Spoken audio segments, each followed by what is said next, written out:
नाज़रीन, खबरनामे की शुरुआत करेंगे, लेकिन सबसे पहले अहम सुर्खियों पर एक नजर।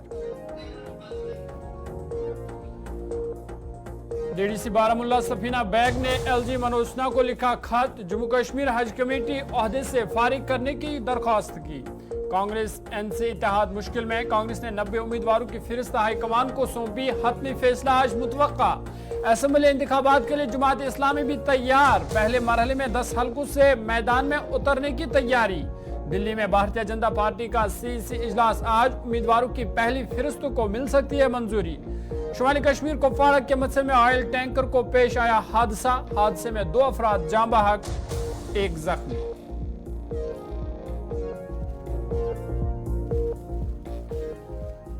वज़ीर-ए-आज़म मोदी का मन की बात प्रोग्राम से खिताब, नौजवानों को सियासत से जुड़ने पर दिया जोर। गुरुग्राम में फर्जी कॉल सेंटर का इंकशाफ, 2 फ्लैट में छापामारी, 4 खवातीन समेत 20 अफराद गिरफ्तार। यूपी बिहार समेत 20 रियासतों में तेज बारिश का इम्कान, दिल्ली एनसीआर में मौसम रहेगा खुशगवार। इसराइली फौजियों ने मस्जिद में कुरान पाक को किया नजर आतिश। हमास ने मुस्लिम तंजीमों से इस पर एहतजाज बुलंद करने की गुहार लगाई। मुजाहिरा तशद्दुद से बेहाल बांग्लादेश, अब सैलाब से परेशान। यूनुस हुकूमत ने एनजीओ लीडर और तलबा से मांगी मदद।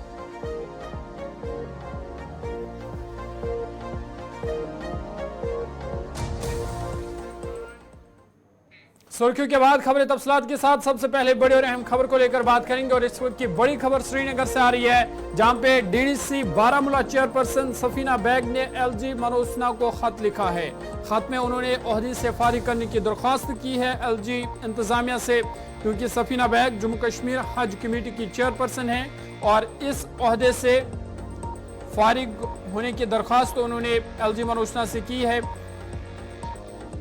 आपको बता दें कि ये अहम पेशरफ्त एक ऐसे वक्त में हुई है जब असेंबली इंतखाबात करीब है और डीडीसी की चेयरपर्सन बारामूला सफीना बैग ने लेफ्टिनेंट गवर्नर मनोजना को खत लिखकर जम्मू कश्मीर हज कमेटी की चेयरपर्सन के ओहदे से फारिग करने की दरख्वास्त उन्होंने एलजी इंतजामिया से की है। अपने खत में उन्होंने कहा कि गुज़िश्ता चंद दिनों में बढ़ती हुई सियासी जिम्मेदारियों का उन्होंने हवाला दिया है, जिससे उसके लिए अब जो हज कमेटी की जिम्मेदारी है उसको जारी रखना मुश्किल हो गया है। उन्होंने कहा कि अपनी बेहतरीन कोशिशों के बावजूद वो हज कमेटी के काम में ज़रूरी वक्त और तवज्जो देने में उन्हें मुश्किलात पेश आ रही है। उन्होंने अपने ख़त में एलजी इंतज़ामिया का शुक्रिया भी अदा किया है और कहा कि वो इसे जिम्मेदारी सौंपने और अपने दौर में जो उनकी हिमायत की गई उस पर उन्होंने इंतज़ामिया का शुक्रिया अदा किया। ताहम उन्होंने आईजी की लेफ्टिनेंट गवर्नर मनोजना से दरख्वास्त की कि अब उसे इस जिम्मेदारी से फारिग किया जाए और इस ओहदे के लिए, यानी जो जम्मू कश्मीर हज कमेटी चेयरमैन का ओहदा है, इसके लिए इस ओहदे को संभालने के लिए किसी मुनासिब शख्स को मुकर्रर किया जाए। आपको बता दें कि ये अहम पेशरफ्त एक ऐसे वक्त में हुई है जब जम्मू कश्मीर में असेंबली इंतखाबात करीब है और सफीना बैग की सियासी जिम्मेदारियों में भी इजाफा देखने को मिल रहा है।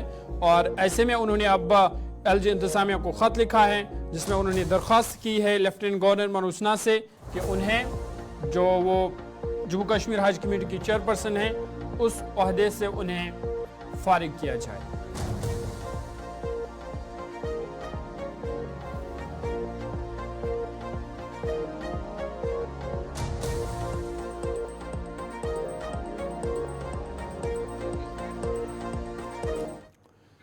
चलिए आगे बढ़ते हैं। आपको बता दें कि जम्मू कश्मीर में असेंबली इंतखाबात करीब आ रहे हैं, तो उस वाले से सियासी सरगर्मियां भी इस वक्त उरूज पर है। जम्मू कश्मीर नेशनल कॉन्फ्रेंस की जानिब से आज वस्ती कश्मीर नुनन गांदरबल में एक अहम इजलास का इनेकाद किया गया है, जिस दौरान इस अहम इजलास के दौरान समाजी कारकुन गांदरबल के साईं मुस्तफ़ा उन्होंने नेशनल कॉन्फ्रेंस पार्टी में शमूलियत इख्तियार की है। तकरीब में नेशनल कॉन्फ्रेंस के नायब सदर उमर अब्दुल्ला को आप देख रहे हैं, साथ ही साथ मेंबर पार्लियामेंट मियां अल्ताफ, आगा रूहुल्लाह समेत दीगर सीनियर लीडर नासरा इस्लामानी वो इस अहम इजलास में इस वक्त मौजूद है और लोगों की खास तादाद भी नजर आ रही है। फिलहाल नुनर गांदरबल में ये नेशनल कॉन्फ्रेंस का अहम इजलास जारी है और माना जा रहा है कि साईं मुस्तफ़ा के नेशनल कॉन्फ्रेंस में शमूलियत इख्तियार करने से गांदरबल में नेशनल कॉन्फ्रेंस को मज़ीद तक़वियत मिलेगी और साई मुस्तफ़ा ने आज अपने हामियों के हमरा नेशनल कॉन्फ्रेंस में शमूलियत इख्तियार की है, जिस दौरान नेशनल कॉन्फ्रेंस के नायब सदर और दीगर सीनियर लीडरों की तरफ से उन्हें नेशनल कॉन्फ्रेंस पार्टी में शानदार उनका इस्तकबाल किया गया।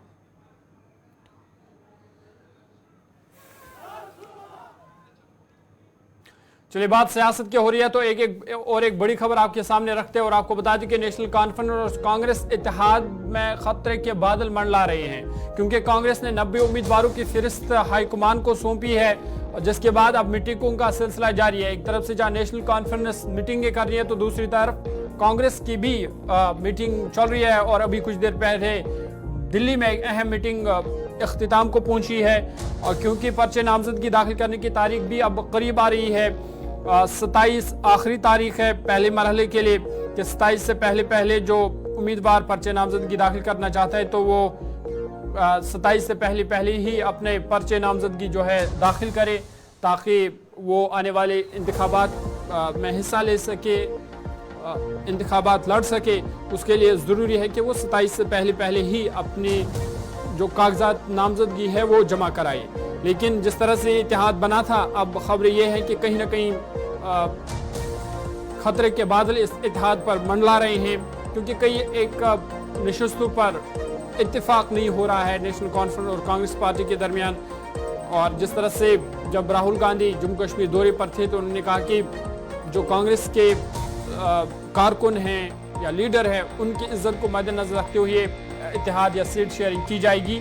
लेकिन अब कहीं ना कहीं इत्तेफाक नहीं हो रहा है दोनों पार्टियों के दरमियान सीट शेयरिंग के मामले से, जिसके बाद अब कहीं ना कहीं इस इत्तेहाद पर खतरे के बादल मंडला रहे। और जिस तरह से पीपल्स डेमोक्रेटिक पार्टी, पैंथर्स पार्टी, उनको भी इत्तेहाद में शामिल करने की बातें चल रही हैं, तो लेकिन अब ये इत्तेहाद कहीं ना कहीं मुश्किल में दिखाई दे रहा है।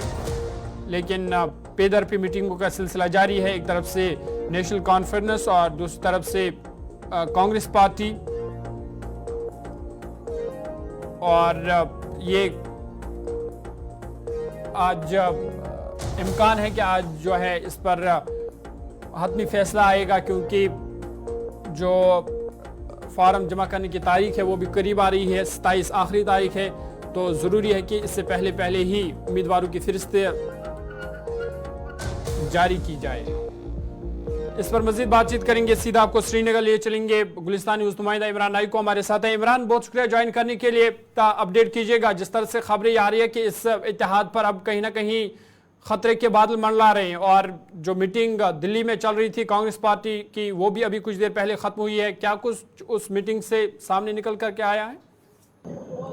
जी बिल्कुल ज़हूर, जो इत्तेहाद जो है वो इस वक्त बिल्कुल वेंटिलेटर पर है, और ये वेंटिलेटर पर सरवाइव करेगा या इसकी मौत होगी, बस सब लोग इसके इंतज़ार में हैं। दिल्ली के अंदर कांग्रेस की सीईसी कमेटी की मीटिंग कल शाम को हुई।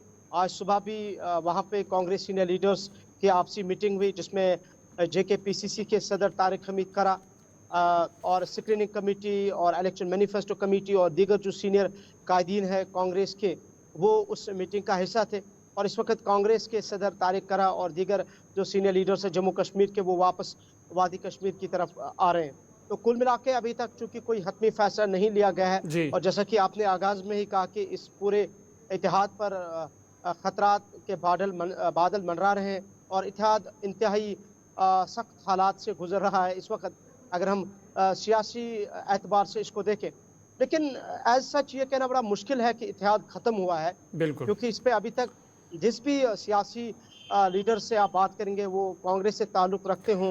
इमरान, ये मामला कहाँ पे अटका हुआ है? क्या सीट शेयरिंग पर दोनों पार्टियां मुत्तफिक नहीं है, या जो कारकुन है वो इत्तेहाद के लिए तैयार नहीं है? क्योंकि गुज़िश्ता रोज हमने बानहल से देखा कि नेशनल कॉन्फ्रेंस के लीडर ने इत्तेहाद पर नाराजगी जताई। तो क्या कारकुन जो दोनों पार्टियों के हैं वो इत्तेहाद के लिए तैयार नहीं है, या कहीं ना कहीं सीट शेयरिंग पर ये पूरा मामला अटका हुआ है? देखिए, टेक्निकली ये समझना है कि कांग्रेस बिल्कुल इस इत्तेहाद के साथ है, और शुरू से ही कांग्रेस का इसमें कोई दो राय नहीं है कि वो इस इत्तेहाद को ख़त्म करना चाहते हैं। और इलेक्शन अनाउंसमेंट से पहले भी कांग्रेस ये कह रही थी कि हम जम्मू कश्मीर में सिर्फ बीजेपी को दूर करने के लिए इत्तेहाद करेंगे।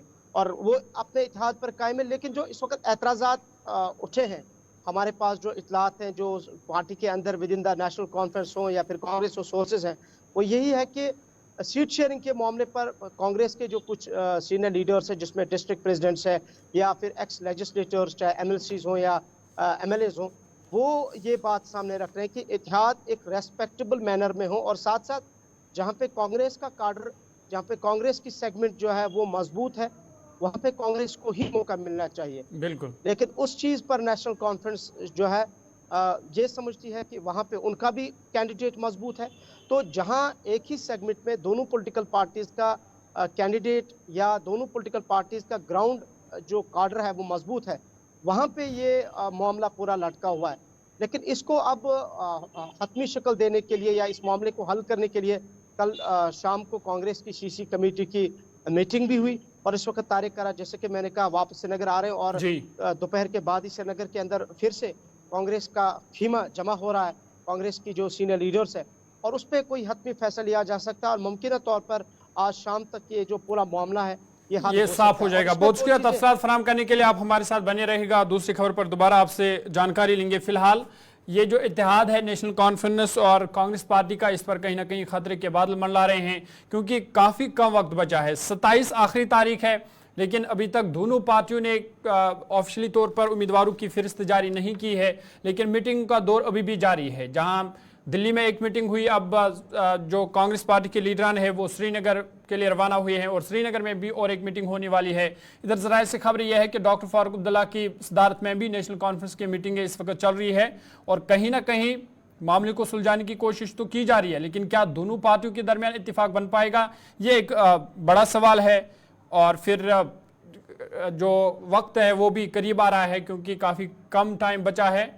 तो इस तरह से मीटिंग का सिलसिला फिलहाल जारी है और कहीं ना कहीं जो सीट शेयरिंग का मामला है उस पर दोनों पार्टियां इत्तेफाक करे, इस हवाले से कोशिश फिलहाल जारी है।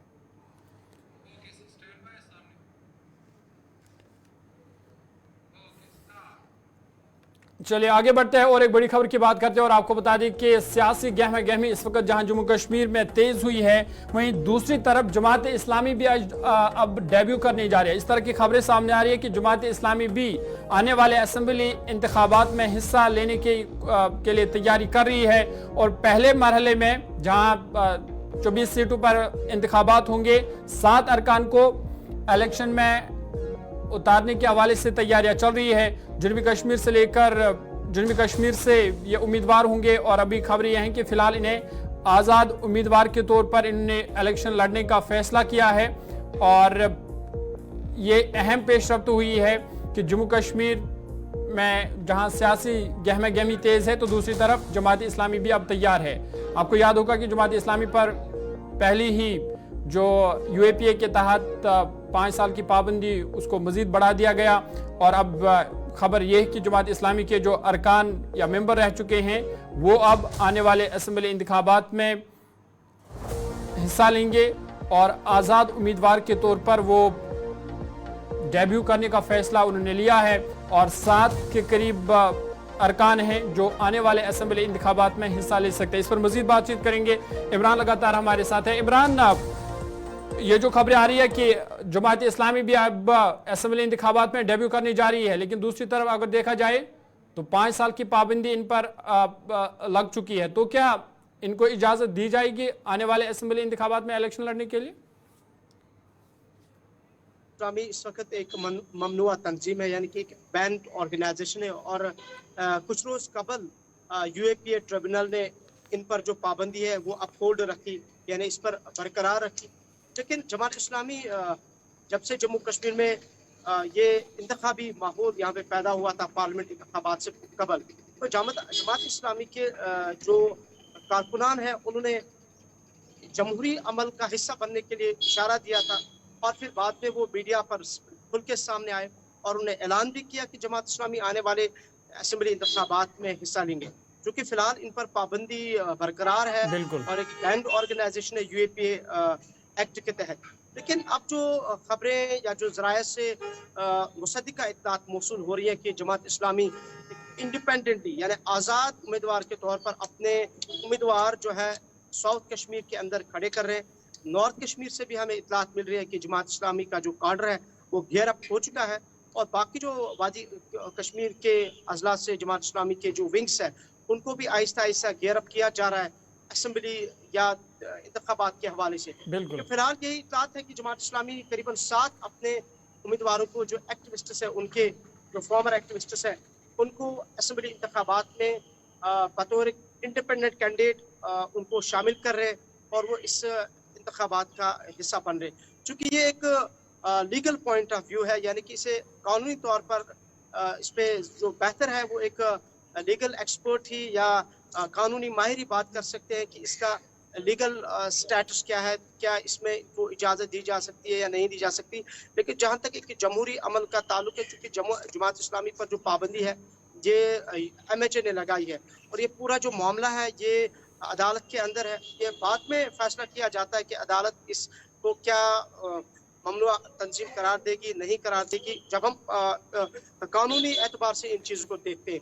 लेकिन फिलहाल ये बैंड ऑर्गेनाइजेशन है, डायरेक्टली ये असेंबली इंतखाबात का हिस्सा नहीं बन सकते तंजीमी तौर पर, लेकिन इंडिपेंडेंटली ये कि एक आज़ाद उम्मीदवार जिसकी कोई एफिलिएशन ना हो, जो किसी जमात से ताल्लुक ना रखता हो, लेकिन एक मुल्क का हिस्सा हो, यहाँ का रहने वाला हो, 18 साल से ज़्यादा उसकी उम्र हो और या मुल्क के आईन मुल्क के कानून पर वो एतबार रखता हो, डेमोक्रेसी को मानता हो, तो इसमें कोई कबाहत नहीं है कि वो इलेक्शन में हिस्सा ले। बहुत शुक्रिया तफसीलात फराहम करने के लिए। इमरान नाइकू श्रीनगर से तफसीलात फराहम कर रहे थे और बता रहे थे कि असेंबली इंतखाबात के हवाले से अहम पेशरफ्त हुई है कि क्योंकि जो ममनुआ तंजीम जमात इस्लामी के जो अरकान हैं, खबर यह है कि करीबन 10 हल्कों में ये मैदान में उतरने की तैयारी इस वक्त चल रही है। फिलहाल जनूबी कश्मीर से शुरुआत होगी क्योंकि पहले मरहले में जनूबी कश्मीर में वोटिंग होनी है और उसके बाद शुमाली कश्मीर से भी तैयारी चल रही है कि जमात इस्लामी के अरकान या मेम्बरान जो है वह असेंबली इंतखाबात में हिस्सा ले सकते हैं।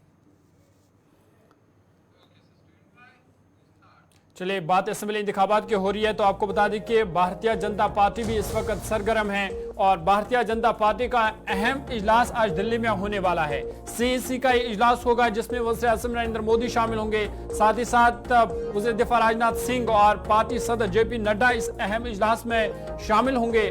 और खबर ये है कि इस इजलास के बाद जम्मू कश्मीर में उम्मीदवारों की फिहरिस्त जारी हो सकती है, क्योंकि ये इजलास इसलिए भी अहम है क्योंकि जो उम्मीदवार है उनकी फिहरिस्त पर तबादला ख्याल किया जाएगा कि किस उम्मीदवार को मैदान में उतारा जाए।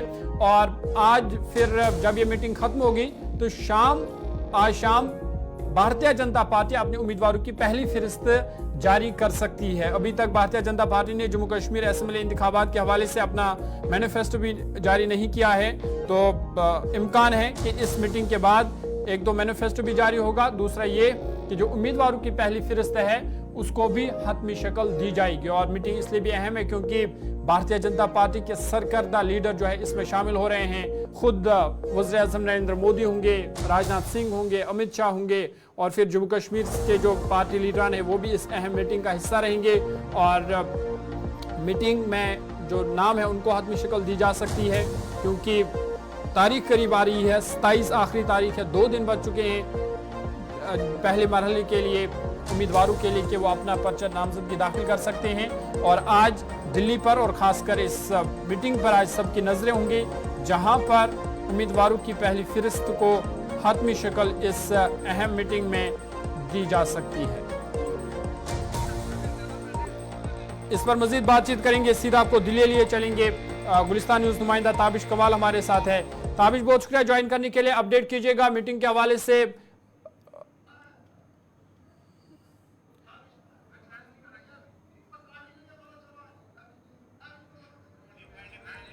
आपको बता दें कि ये अहम मीटिंग दिल्ली में मुनक्कद होगी जिसमें पार्टी के सीनियर लीडरान जो है वो इस अहम मीटिंग में शामिल होंगे। और मीटिंग इसलिए भी अहम है क्योंकि इस मीटिंग में जो उम्मीदवार है उनके नामों को हतमी शक्ल दी जा सकती है। और जिस तरह से अभी तक कई पार्टियों ने अपना मंशूर जारी किया है, नेशनल कॉन्फ्रेंस हो, पीपल्स डेमोक्रेटिक पार्टी हो या जम्मू कश्मीर अपनी पार्टी हो, लेकिन भारतीय जनता पार्टी ने अभी तक मंशूर जो है वो लोग के सामने नहीं रखा है कि आइंदा 5 साल के लिए उनका एजेंडा क्या होगा। जम्मू कश्मीर को वो किस दिशा में आगे लेना चाहते हैं। और मंशूर के हवाले से भी इस वक्त सबकी नजरें भारतीय जनता पार्टी के मंशूर पर है। और फिलहाल ये अहम मीटिंग मुनक्कद जब होगी तो इस मीटिंग में जम्मू कश्मीर के उम्मीदवारों को लेकर उनके नामों को हतमी शक्ल दी जा सकती है।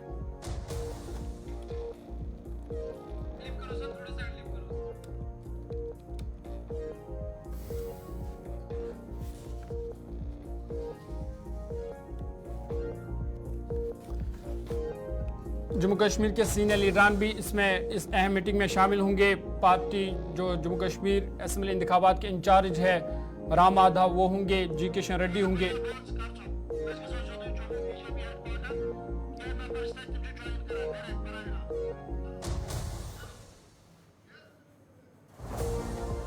चलिए, जब बीजेपी की बात हो रही है तो जम्मू की भारतीय जनता पार्टी के हेडक्वार्टर की तस्वीरें देख रहे हैं, जहां पे पार्टी सदर रविंद्र रैना की सदारत में कई लोग भारतीय जनता पार्टी में शामिल हो रहे हैं। और रविंद्र रैना इस वक्त खिताब भी कर रहे हैं। क्या कुछ कह रहे हैं वो आपको सुनाते हैं।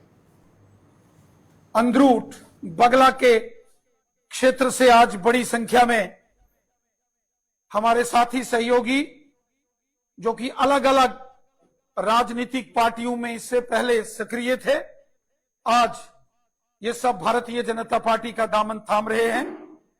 मैं दिल की गहराइयों से इन सब साथियों का भारतीय जनता पार्टी में स्वागत करता हूं, अभिनंदन करता हूं।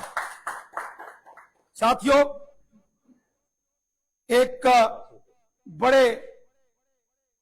एक सियासी कद के मालिक डॉक्टर कासिम चौधरी साहब, जो कि नौशहरा वेस्टर्न एरिया के लाम क्षेत्र के रहने वाले हैं, इससे पहले ये अन्य राजनीतिक दल में बड़ी सक्रियता से काम कर रहे थे। बड़ी एक्टिव पॉलिटिकल एक्टिविटीज सारे नौशहरा वेस्टर्न एरियाज में इनकी रहती थी।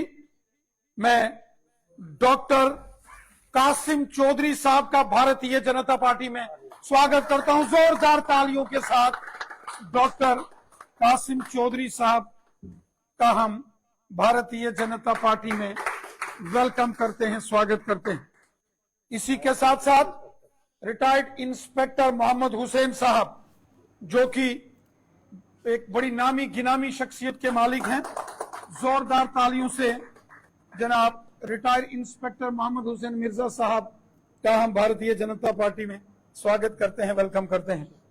इसके साथ जनाब शौकत अली साहब, जो कि एक सामाजिक कार्यकर्ता हैं, सोशल एक्टिविस्ट हैं, जोरदार तालियों के साथ शौकत साहब का भी हम भारतीय जनता पार्टी में इस्तकबाल करते हैं, वेलकम करते हैं।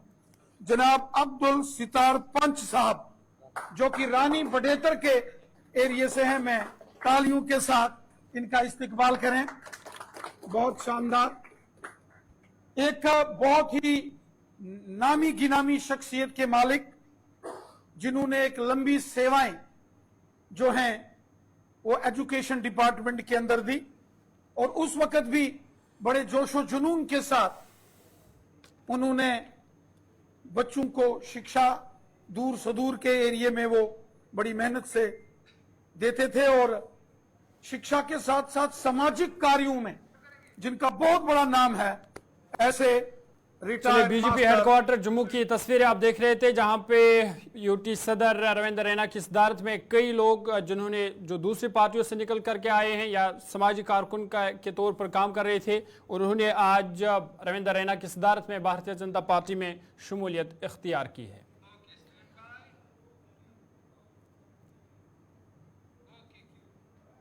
आगे बढ़ते हैं। शुमाली कश्मीर के कुपवाड़ा में देर रात एक ऑयल टैंकर सड़क से फिसलकर गहरी खाई में गिरने से कम 2 लोगों की मौत हो गई है, जबकि इस हादसे में एक शख्स जो है वो जख्मी हुआ है। इतलात के मुताबिक ऑयल टैंकर कुपवाड़ा के मत्सल में सड़क से लुढ़ककर गहरी खाई में जा गिरा, जिसके नतीजे में 2 अफराद हलाक हुए, जबकि एक जख्मी बताया जा रहा है। मुतवफ़ीन की शिनाख्त जसबीर सिंह साकिन बलशामा सुंदरबनी राजौरी और अंकश चौधरी साकिन नौशहरा के तौर पर इनकी शिनाख्त हुई है। वहीं जख्मी शख्स की शिनाख्त अनु शर्मा, ये सुंदरबनी जिला राजौरी के रहने वाले हैं। फिलहाल दोनों की लाशों को तबी कानूनी कार्रवाई के लिए एसडीएच कुपवारा मुंतकिल कर दिया गया है, जहां पे लवाकिन के हवाले आखिरी रस्मात के लिए इन लाशों को हवाला किया जाएगा। इधर पुलिस ने फिलहाल इस मामले में केस दर्ज करके मजीद तहकीकात शुरू कर दी है।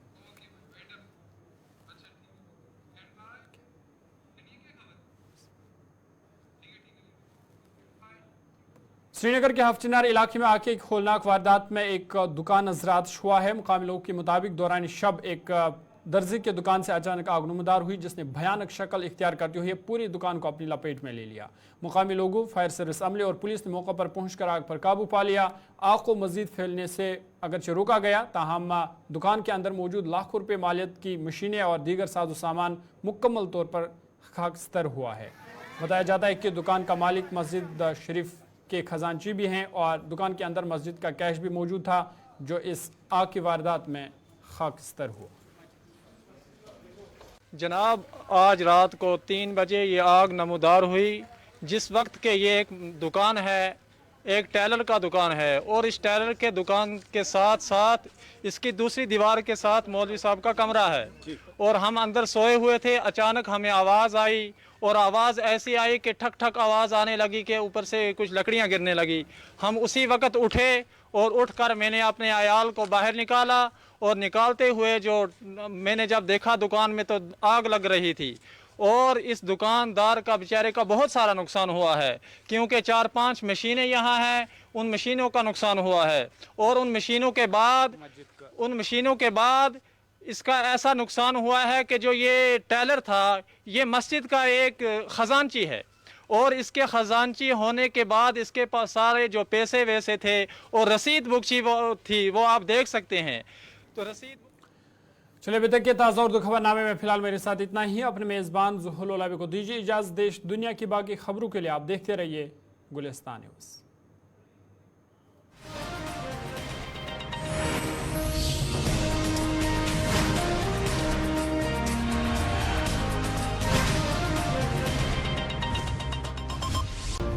This program